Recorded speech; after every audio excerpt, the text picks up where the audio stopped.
a different environment where it's hard sometimes to really tell the truth. And it's hard, especially considering that the administration, Joe Biden, has the media in his pocket, like literally. So this is from the press conference with South Korea, and he's up there speaking, and he's going to take some questions. But you can't just take questions from anyone.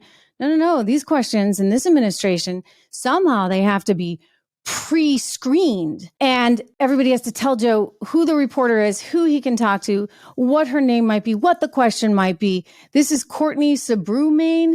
She's from the LA Times. I mean, let me just tell you how bonkers this is. I've been a journalist my entire career. You do not give presidents questions. You don't give anyone questions. I mean, that is just kind of a no-no, like no-go zone. The most I can ever think of is saying, hey, we may talk about this and this. You might tell a guest that just so that they know, like they can be prepared. Okay, we're going to talk about the economy today, or we're going to talk about this particular law or whatever, but you're never going to actually give a question. In this case, like it's the actual question. Oh, God, and this is the LA Times. So that's kind of scary, right? That the administration is handpicking who gets to ask the question. And he's got his cue card saying, all right, Courtney, you're next. This is really outrageous, and it's very controlled. And it really begs the question of, how much freedom does the press really have in this environment?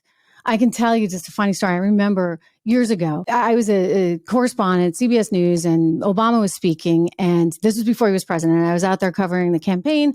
I went up and I threw a microphone in his face and asked him a question as he was coming down the stairs. And one of his handlers came over. He answered it.